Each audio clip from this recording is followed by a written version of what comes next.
Do you have a featured section on your LinkedIn profile? You may not even know about it, but if you scroll down, you've got a thing here to say add a profile section. So what you do is you go in here and you add the featured section. So there you go, you click on that and you add it. Now, obviously I've already got it, so I can't click it. And this is the featured section. And what it is, it's a way for you to add other elements to your profile. So if I click on here, I can add a post. So if I had a post that was really good a few days ago that I thought, oh, I want to share that again. So here's one here, because this is a event that I'm doing. I've now got that in there. And so when you look at people's featured sections, you normally see different posts and photos, and it looks quite messy. So what I've been doing, I've been experimenting with adding better links. So what I'm going to do is I'm just going to go in there and edit my featured section, and I'm going to remove that one from the featured section. So if I go back now, it's just saying it's removing it. If I go back, you can now see that my featured section is really neat and tidy. It's uniform, it all works, and you can see straight away. So use these tools, why book Ashley, watch this. Now, because I've got this event coming up, what I want to do now is bring in the new event that I've just created. So we're going to pop over to Canva and we're going to have a look at how I create this special thumbnail for the link that I'm going to bring over. So bear with me and we'll be right back.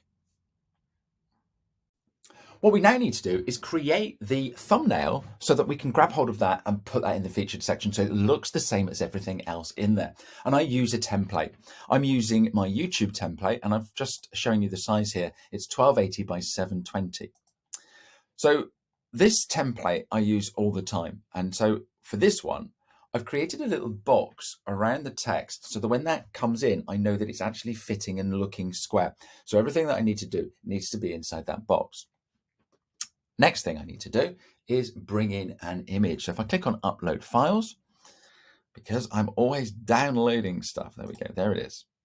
Click on open and I bring that in. So this is something that Becky has already created for me in her Canva, and all I'm doing is grabbing hold of that and bringing that in. Now I need it to be inside that box. So grab hold of it like so. We're pretty much there. What I forgot to do was duplicate. So if we duplicate everything that was the previous one, it's all going to be the same. So I'm pretty happy with that. It doesn't have to be directly in the box, but that is pretty okay. Now all I need to do is just make sure I've got all the other text off and that box off and that image there. And now what I need to do is actually say what it is. So this is my social media event. So just delete that. And I need to make that fit that gap. So all I do is just grab hold of the handle and bring that down. Now, the reason I've got this little image here is when you're looking at it, you can see that it looks like a social media event. Okay, so it's going to take you to a computer. I have other images that have got the YouTube logo on, so you can see that it's going to YouTube. So that's basically all I need to do. So now what we need to do is bring that into the featured section. So here we are back on LinkedIn. Get to your profile. So just to remind you, is click on me, click on view profile, and then your profile comes up. And then I'm going to scroll down and I'm going to click on featured and I'm going to click on pencil. No, I'm not going to click on the plus, and the plus will allow me to add a link.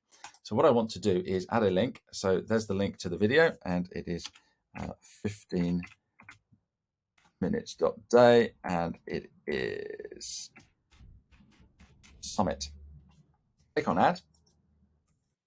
So what I now need to do is replace the thumbnail, because what it's done is pull the thumbnail from the website.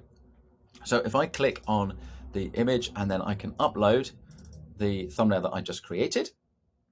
And so what people then tend to do is to write a big long description. Now, when you write a description, it pushes the image up, changes the shape of it and everything. So leave the description absolutely blank and make sure your title is telling people exactly what it is. There we go. We've got Social Media Summit, tickets and info. It's all there. Click on save. And it should, there we go, be all the same. Now look, what I've done here, because my text is too long, it's actually pushed it up. And so it just looks messy. So what I'm going to do is I'm just going to quickly go in there and edit that. And sometimes you've just got to have a little play. Click on edit. I'm just going to put tickets and info and click on save. There we go. And now what I'm going to do is I'm going to click the arrow button, and I'm just going to move it so that it's in the middle. Click OK. Click featured. And so now I've got 3 different images, and I've put the different one in the middle so that it balances up and looks all right. And they all look exactly the same. So there you go. That is how you can make your featured section just shine a little bit more. And so what happens is someone goes to your profile, they click on the tickets and info, they click on that, and it takes them to the booking page. If I just go back to my page there, and if we click on that one there, it takes you straight to the video. So there you go. That is the featured section and how you can make it really, really shine. If you want any more help with LinkedIn, please get in touch. I've got loads of free resources here on my YouTube channel. You can go on, find me on LinkedIn. I've got a free 5-day challenge that also help you. And I'm more than happy to have 15 minutes chat with you and help you get more from LinkedIn. Hope you enjoyed this. If there's anything else you want to know, let me know and I'll create another video for you. Cheerio.